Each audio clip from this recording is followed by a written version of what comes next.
السلام عليكم ورحمة الله وبركاته. صباح الخير، صباح مشرق وجميل. اليوم برضو متوجهين للشفا بس لمنطقة ثانية، حننزل وادي ونستكشف ما فيه. خليكم معانا إن شاء الله ونعطيكم التفاصيل وش حنستكشف هناك. وصلنا المنطقة اللي حنروحها الآن. طبعا انتم شايفين حتى النزول بالسيارة نزول صعب، وعلى بركة الله نسير باتجاه الوديان صعودا للجبال هذه، ونحاول نوصل للقمة هذيك بإذن الله، وممكن احتمال حننزل تحت كمان. بسم الله الرحمن الرحيم.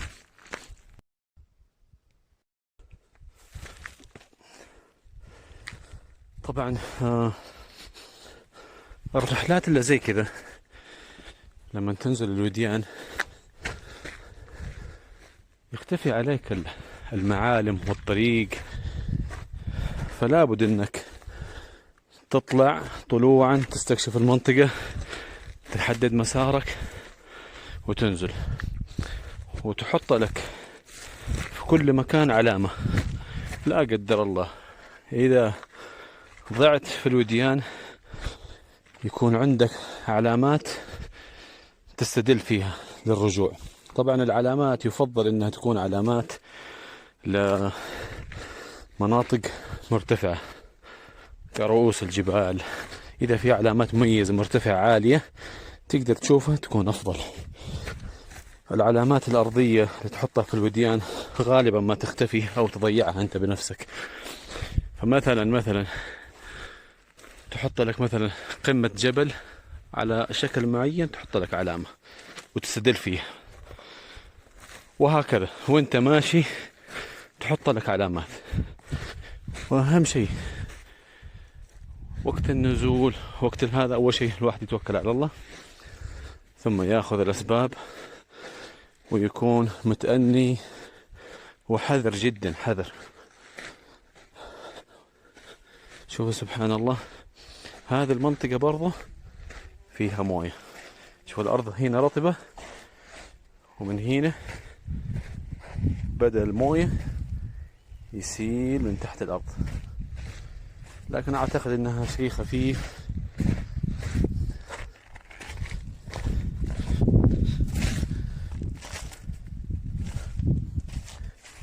هنا برضو في سيالة من تحت الصخرة، لكن يرجع ويدخل تحت الأرض.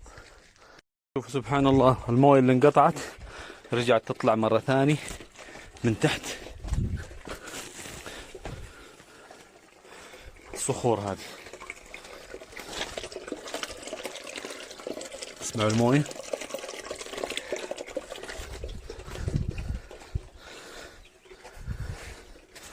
طبعا تحت الأرض في عيون تجري، تغوص فترة تحت الأرض وتطلع على وجه الأرض، ترجع تخش تحت الأرض. شوفوا سبحان الله، الموية تسيل من تحت الصخرة. أنا والله من فوق سمعت نزول، سمعت صوت الموية ونزلت، والموية شوفوا تسيل ما بين الصخور. طبعا النزول شوية صعب، لكن بعين ربنا إن شاء الله.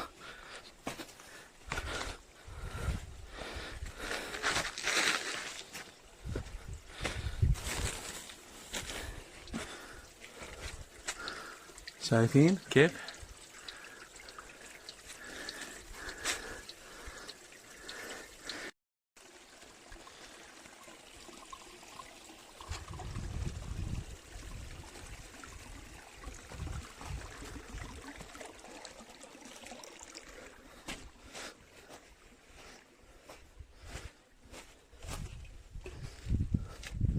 موية بسيطة جدا بسيطة، لكن خرير الماء له نكهة ثانية.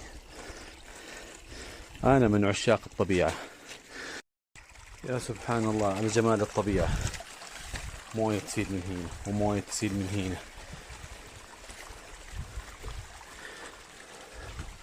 والأشجار والجبال، هدوء.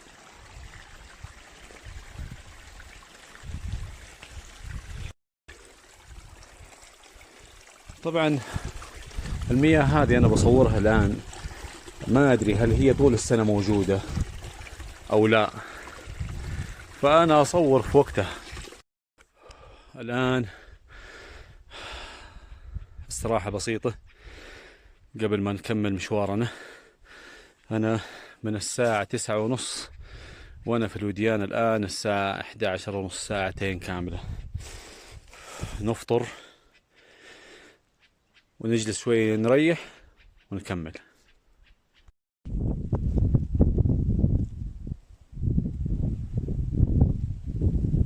شوفوا الطيور هذه من الطيور النحالة اللي تتغذى على الزهور.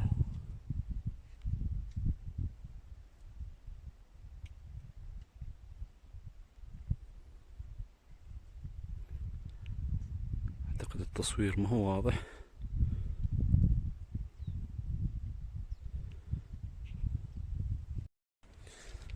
شوف الموية هنا شيء خفيف، لكن تتوقعون من فين بيجي الموية؟ شوفوا من وسط الصخور. لا حول ولا قوة إلا بالله. والله ما أعرف غير منك دلوقتي يا أبو حميد. لا إله إلا الله. قربنا من الصخرة اللي احنا نبغاها. شوفوا المنطقة،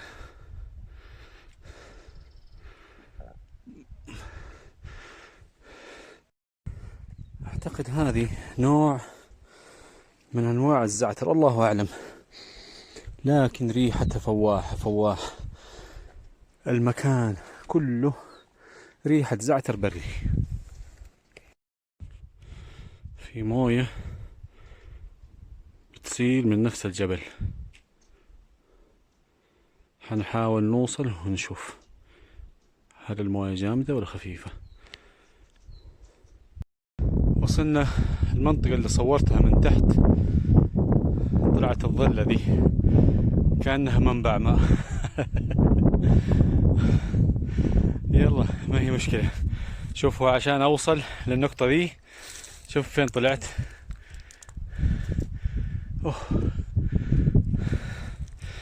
يلا ما هي مشكلة، جاري البحث. طبعا المنحدر هذا صعب، وانا طريقي من هنا. توكل على الله بشويش، ربنا الحافظ. استراحة محارب، خلاص. تعبت والله، تعبت والله. تمشي في وسط الجبال، شوف العجب. كذا كهف تقريبا حصلت. شوف كيف في وسط الجبل نزول.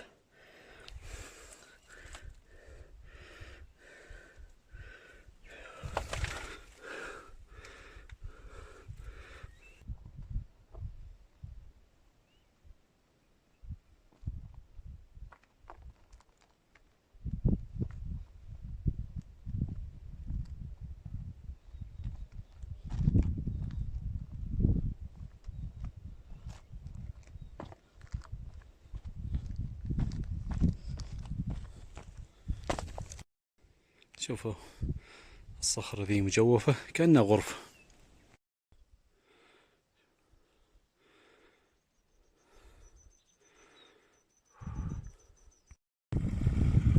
شوفوا الموية كيف تجري في المناطق هذه.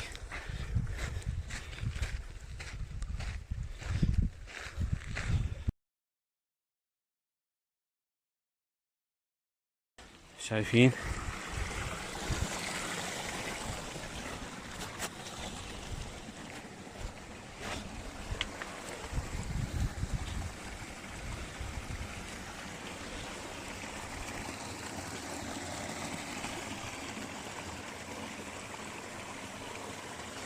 ملاحظين حاجة معي؟ شوف التراب كيف ذهبي يلمع.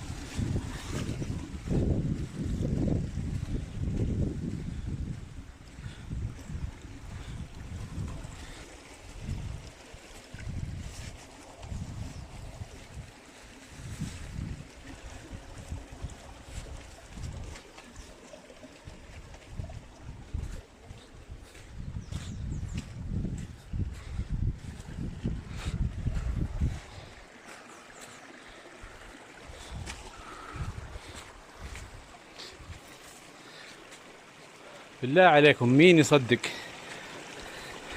المناظر هذه والطبيعة اللي عندنا؟ مين يصدق؟ أنا والله من الفرحة أنا ماني مصدق إنه عندنا نحن مناطق جميلة رائعة بالطريقة ذي. والله طبيعة ولا برا.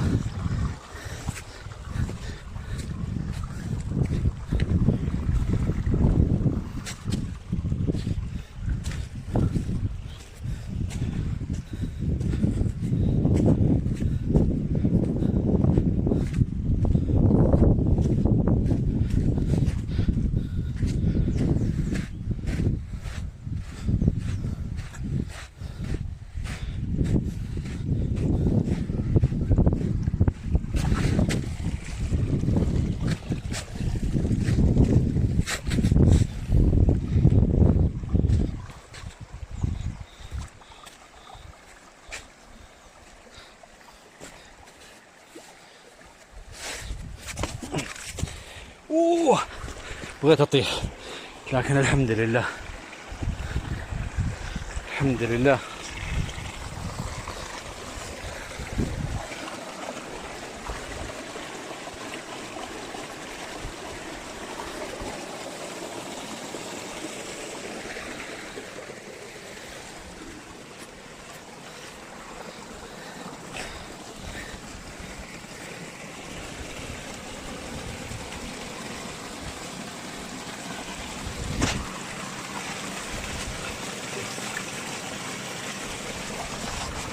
الله الله الله.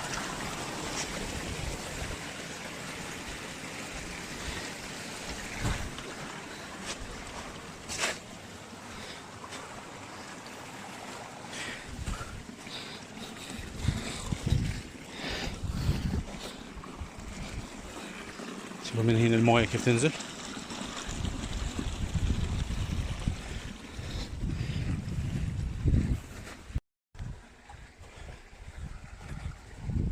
شوفوا المناظر هذه كيف.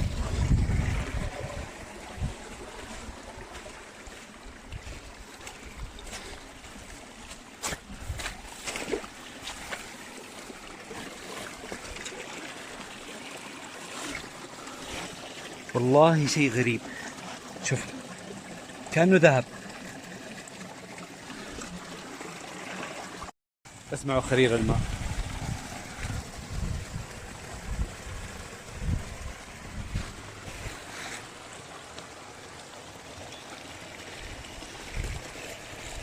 هي شوفوا كيف التراب يلمع. شوفوا هذه المناطق كمان.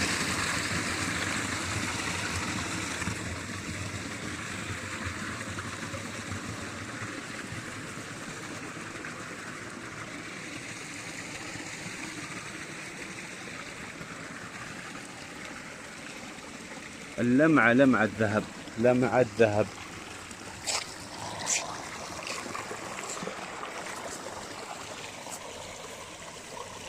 إلا إذا كان شيء ثاني أنا ما أعرف.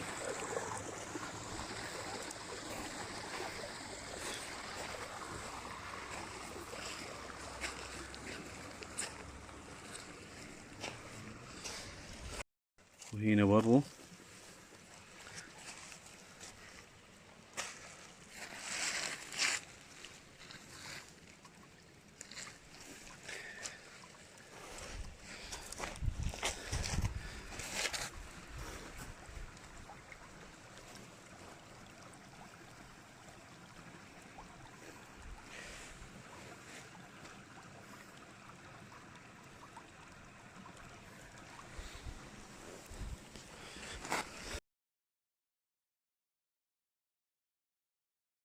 طبعا أنا ماشي مسافات طويلة وما زال اللون الذهبي يتصدر المشهد.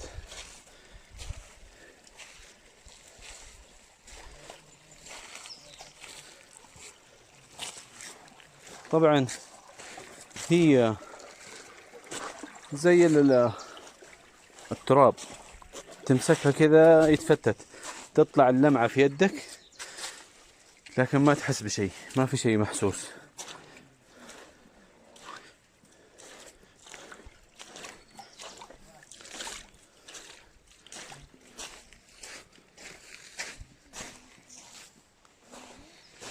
مسافات طويلة. شوفوا حتى هنا نشف التراب لكن ما زال اللون الذهبي يتصدر الصورة. شايفين المناطق هذه كلها ذهبي ذهبي.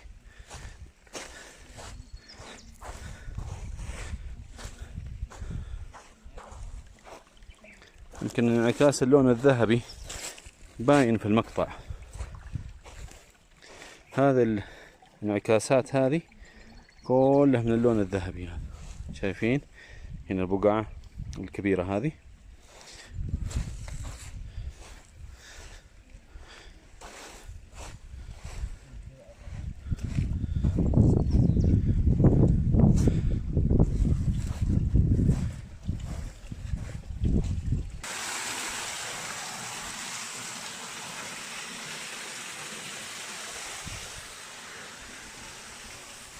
أعتقد أنه التصوير أبلغ من الكلام.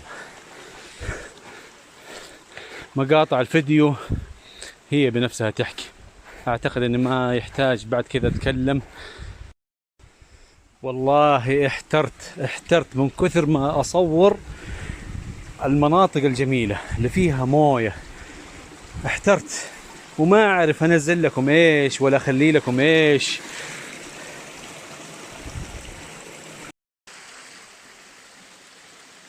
شوفوا المنطقة اللي ورايا الموية موية غزيرة.